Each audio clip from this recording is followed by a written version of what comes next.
Hi, and welcome to this third part of a three-part series on resilience, and specifically certain applications of resilience, and specifically also referring to the neurobiology and the neuroscience from that kind of perspective on resilience, especially in a time of crisis. I'm Etienne van der Walt, a neurologist and CEO of Neurozone, and I'm very fortunate to share these thoughts with you almost via a tutorial, if you may, but dictative. I really would have loved to hear your thoughts, but what it permits us to do in this 30 minutes really is for me to share some thoughts with you on this medium. And I'm also going to use a few slides to assist us and to help me illustrate and elaborate a bit on some of the concepts. So why is this so important? It's simply because resilience is an innate capacity of a complex adaptive system. And in this particular case, a complex adaptive organism being the human being. And if you think about us being so interconnected today, globally interconnected, the interconnectedness of the global organism, a human organism, if you may, is really critical to understand resilience from that perspective as well. We need resilience to survive, to stay alive, survive and thrive in life, to stay alive and to survive and thrive in a world that is rapidly evolving. And of course, it is so prevalent to us today in the global crisis. I'm speaking at the time while we're having the COVID-19 crisis. The world is very much in lockdown. We are doing everything we can to prevent public health crisis and health systems imploding. At the same time, there is a lot of incredible and quite rapid research ongoing to understand the condition, the virus, and all its components and elements. And it just made me think of how resilient the world, the human being as a species is. And I actually want to share these thoughts with you because you and I are part of this human organism, and we have to understand resilience and also what it means for us in this time of crisis. We all have to play our part. It's all part of this incredible organism's role to ensure that we stay alive, survive, and even thrive going forward, because through a time of crisis, so many inventions and innovative discoveries provide us with incredible ways of looking after the species, but also the world that we live in after this crisis. So that was quite a long introduction. Let me just share the thought of resilience with you again. Remember that resilience is an innate neurobiological capacity. It simply means that you and I adapt. We respond effectively to a crisis, any particular challenge. We make an unconscious prediction of what this means. We use our knowledge to enable us to understand it. So let me just take one step back. Effectively, if you see a challenge in front of you, your unconscious system really has to harness all its capacity to understand the nature of the challenge. It requires knowledge. So the building blocks for innovation and for problem solving and for overcoming a challenge really is knowledge. You need to have knowledge of the intricate components of a challenge. The more you know, the better you can actually solve the problem. That's the first very important component part of resilience. The second component process when you think about resilience is the capacity then to make a prediction using the knowledge of what's going to happen. What is this challenge going to do to us? How do we actually have to respond to ensure that in the future we are still there and the challenge is not? And that is actually, if you think about it, what optimism also gives us and bestows us with when you think about resilience is that we will still be there in the future and the problem will have gone away.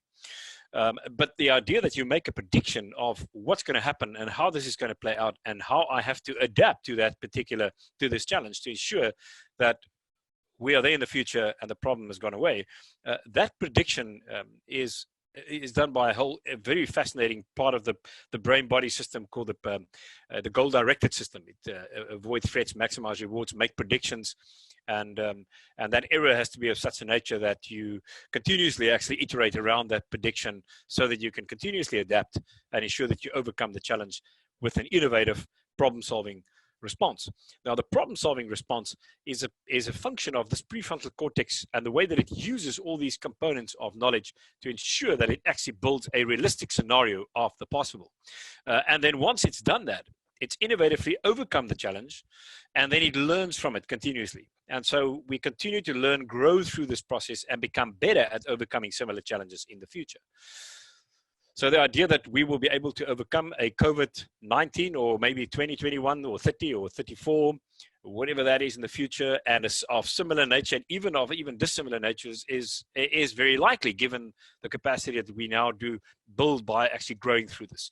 As individuals, being in lockdown, being away from others, feeling socially isolated and having all kinds of other challenges, it's also very important that we use all our knowledge and skills and innovate properly, even through the way that we communicate in the online space, and continue to actually be collectively innovative to ensure that we actually have the best chance of overcoming our current challenges. Ensuring that you remain in your job, that the work continues to happen, that we continue building on the economy. So there are many challenges, and that level, which is something we have to pay attention continuously. And it's the same process that does this, the resilience of the system. So we overcome challenges, we not only bounce back, we bounce forward by growing through this process, learning more so we can overcome challenges that are of similar nature, but even dissimilar nature if it is of psychological nature, this resilience, if you may. And this is wonderful if you think about psychological resilience, gives us that capacity. And so in the previous two parts of the series, first we talked about the idea of the goal-directed system. And then we talked about the idea of the social brain and how the brain builds social safety, what's so important to set us up, to prepare us so that we can so we don't implode, and that we now can actually leverage the capacity of the problem-solving machine to ensure that we overcome the challenges through innovation and using knowledge. And so that was the social brain, the idea of bonding and belonging. And now we are set up to really speak about this idea of how do you solve these problems and ensure that you enhance your capacity for problem solving, not only significantly in itself, but also in short period of time, because time is of a real essence here if you think about a crisis. Let's have a look at a number of slides that I'm going to use to help us illustrate when we talk about this idea of problem solving and how we can actually enhance our problem solving in its capacity, but also in short periods of time, so that really build our resilience. Right, and so what you see here is the brain sort of tilted in a little bit diagonally, and it's sort of looking at us in this way, right? So you're sort of seeing the front part of the frontal lobe there in front, a little bit rotated, and so we can actually see both sides. So what's is demonstrated here is this wonderful blue-shaped structures called the hypercampuses or the hypercampi. It's the hippocampus on the right, the hippocampus there on the other side on the left. And it looks like a bag of peas, but when you cut through it right from the front, from the front, you'll see that it has a shape of a seahorse, and therefore it is called hippocampus, which is seahorse in Latin. And this is where memories are made. So our knowledge is actually built through the hippocampus that now sends the information, everything you and I learn, to these building blocks, if you may. We sort of denoted this with little blocks in the different areas, which is our sensory areas in the back. So if you think about, you see with the back of your brain, that's also where your visual memory and visual knowledge is stored. The same with feeling, that's touch. And there you see hearing here on the side. And you can see how your whole brain just builds this incredible set of long-term memory, long-term knowledge. And the more you know, the more you can put all these little constructs, this incredible finite knowledge of set of concepts. You could piecemeal them together to give you a realistic scenario of the possible. And yes, this is how you do it. The realistic scenario of the possible is done by this system.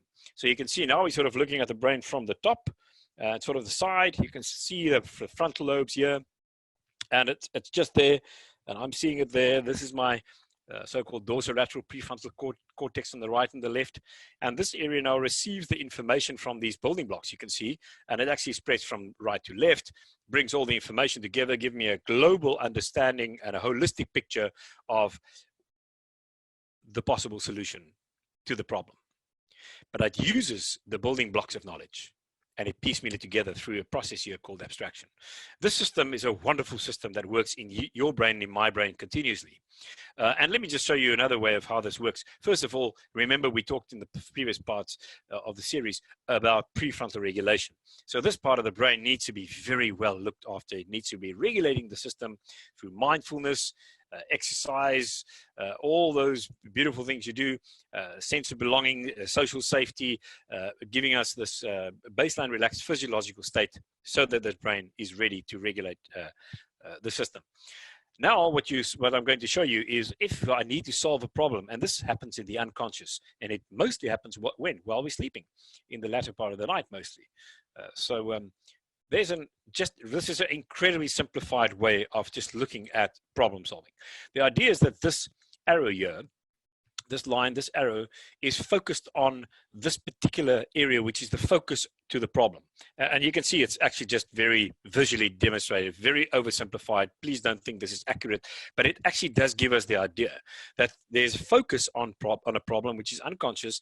There's a solution that provides us with a realistic scenario of the possible, which utilizes all the information here from the back, and then it focuses on that particular problem and gives us a potential realistic solution.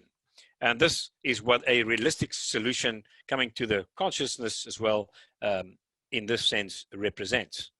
Now, what you and I need to understand is that we have in our social brain, remember the whole idea of bonding and belonging, our brains continuously effectively screen the potential solutions for relevance. How important is this to ensure that I have a sense of belonging, that I will be part of the group, that I will survive, and that it will be good for the group? So it has to be something that in my tribe, my brain has a tribe in there that says, if this tribe is not happy, that it will not lead to an improvement of the tribe's well-being and of their thrivability and existence, then it will screen it out as a potential solution. And this is what can happen then. And so now I don't actually have that solution in this potential solution, which could be a solution today in a context where my tribe is not that relevant anymore, but I still have that tribal brain, right? And so today I might actually not come to, the solution will not come to my consciousness because it's screened out by this social relevance system. So how do you solve this problem? Well, you need another brain, right? What we see here is two brains working together. And this is an incredibly profound insight that demonstrates to us why diversity is so important. We need diverse ways of thinking to provide us with the capacity of coming up with one solution in the group, in that individual whose tribal brain says, this is a solution within my tribal thinking and unconscious screening system. So then the group leverages the value of that particular diverse, called collective creative process. And so here you see an example of how different people with different tribes, but here we just have different world views, if you may, systems within which people operate. You can see that every single one of these individuals will come up with a different solution when we ask them for light. And it's a profound picture to just think about it for a moment and to say, this is why the diversity is so important. So if you really need to enhance your collective creativity big time, you need to have a system, a group that works well together, and a group where there's diversity that's been leveraged. And you can't leverage the diversity unless you have established the commonalities. And I'll say something about that in a minute. This brings me to another little important point, which MIT, the Center of Collective Intelligence, have been studying over the years, which is called the C factor. And the C factor is the so-called collective intelligence factor, if you may, collective intelligence. And Spearman's G, or the G factor, everybody has a certain G, and you can see that the highest G there is always trumped by the C factor, provided that you leverage the diversity property. And this is being clearly shown in studies that you have to have equal gender distribution, most likely because it enhances the empathy within the group, and that's where I'm getting at, right? And so it ensures that, and there are a number of other diverse elements you also need to add. If you can add ethnicity, different ways of thinking, you continuously enhance the capacity for the C factor to be higher than the highest G. The only way you can still get that too is to ensure that you leverage the diversity by establishing commonalities. I'm getting back to that again. Such a profound, important point. The glue that glue us together to ensure that we have a high C factor, amongst others, is this idea of empathy. Now, I'm going to speak to empathy and compassion very briefly. So just very briefly, remember there's a difference between empathy and compassion. Compassion says, I actually see your pain. I feel your pain. I sense your pain, and I have pity for you. I actually want to provide you with some solution to reduce your pain and suffering. And that's compassion. Empathy is not that. Empathy is I feel in your shoes, or I think in your shoes. And so feeling in your shoes means I can actually, if you tell me a story, or if you share a thought, you share an idea with me, and you add your emotional component, which we always do, add that emotion to it, I can sense that feeling. I can feel it with you. And it means I feel in your shoes. That is called socio-affective empathy, because it's an affect. And if I think in your shoes, I can put myself right in your shoes, which means I can understand where you're coming from, your worldview, your perspective, that gives me a certain understanding and a different concept, because the context is well understood of what you're saying. That is cognitive empathy. And cognitive empathy is called socio-cognitive empathy, if you may. That's thinking in your shoes. Now, these are three very different components or characteristics. They are all extremely important and have all been shown, interesting enough, that they work in different areas of the brain, but they all interconnect, and everything affects everything. So don't for a moment think that they are completely unrelated. There's an understanding today more and more that these functional networks, they are all related to one another. So let me just for a moment then say, what you see here is compassion. You lose your ice cream, you cry, I feel that sense of loss, I cry in my system, and I share my ice cream with you. That's compassion. It's very important to enhance the sense of belonging in the group. And this, what you see here, is what's called role play. Little kids playing in the sandpit and in the kindergarten. And they are they're actually having role play. And the role play means effectively that I have a certain role. I'm the cat or the dog or the fireman or the nurse or the doctor or the teacher or the mother or the father, or you know where I'm getting at. Here, this is where cognitive and emotional empathy or effective empathy is actually learned and developed. It's through role play, theory of mind. I have a theory of your mind, meaning I can put myself in your shoes because I have enough understanding of the human condition. And of course, this requires, while we can't go back to the sandpits as leaders and in our lives where we are now as adults, we really need to understand the human condition better, which means I need to learn to listen. I need to learn to role play very much. And I'll give a little example of that as well in a second. But the idea to role play, to continue to enhance through human curiosity of the human condition, is critical to enhance the C factor in the group so we can leverage the diversity of the group for high C factor and collective intelligence so that this problem-solving machine can work as well as possible, which means that we solve our problems at a high rate and faster.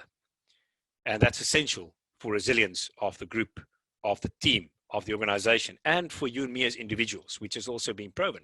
The more you and I, the better we solve problems within a group, the more we go into a baseline relaxed physiological state, that allostatic static load is reduced, and so we are in a better operational state, even as we work on our own.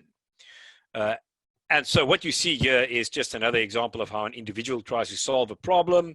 And you can see how the building blocks of knowledge in the back here is sent to this front part of the brain. That's called abstraction through divergence and convergence. And this complex problem-solving system is enhanced greatly by this idea that you share. That you share this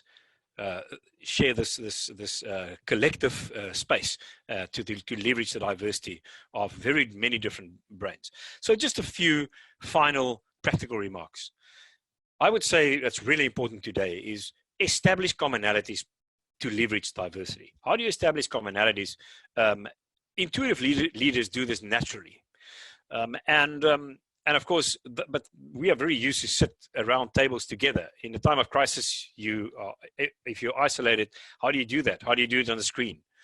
And so we take a lot of time by just doing small talk before we start our group meetings. We have regular group meetings, and I really want to recommend that you even have a daily check-in with your team where they need to be trust. And in that team, have a lot of small talk initially. A lot of small talk, just establish the commonalities, and then you actually get to the point where you put the problems on the table and really look at solving them together. Leverage the diversity of the group. Ensure that you have empathy. How do you do that? Well, one way of doing this is actually, if you're in bigger groups, is to go into breakaway groups where you break away and you actually share thoughts together, and then you report the others' thoughts. And so everyone reports the others' thoughts, which means I actually put myself in your shoes. I try to really understand your perspective, and then I share your perspective with the group. That's a way to do that if you have groups where you can actually break out, as I said, into two pairs, individuals, two, sitting and actually ensuring that they actually leverage the value of the cognitive empathetic process. To think in your shoes is critical. Then what is also really valuable when you are on a screen, you have, for example, a meeting on an online platform. It gives you a bit of time to sit back and try to really listen to what people say. You're not in a place where in a meeting where things can become quite heated. So you have a bit of time to just sit back and try to really think and pay attention to what everybody says and where they're coming from. And so that's another way of leveraging that value of the diversity and building that empathy for the C factor enhancement. So in summary, resilience is not an individual capacity only. As an individual, you and I grow continuously, and we have to survive and in a very difficult, volatile world that's rapidly evolving. The world is evolving at too rapid a pace. Acceleration through digital, acceleration also in terms of the crisis that we now can become so global because we're so interconnected physically and otherwise. It's too rapid. It happens too fast, and it's too big.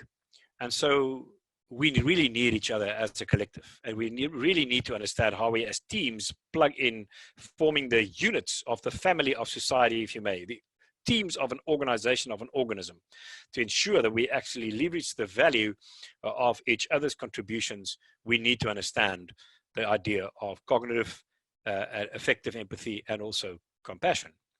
We also need to understand how to establish commonalities through the social brain. And then finally, where we started out, understand how goal-directedness work, how to harness the energy within the self-mastery and the preparations that we have to make through mindfulness, exercise, nutrition, understanding how we have to exercise optimism, gratitude, curiosity, humor, enthusiasm, self-worth, and our mood state to ensure that we are ready to really enhance that energy that we can assign to the task, because energy is finite and we need to optimize the energy we assign to tasks to overcome them in an optimal way. And with that, I really wish you all the best, and we are all in this together, and may you be extremely resilient today and throughout the future as a collective organism.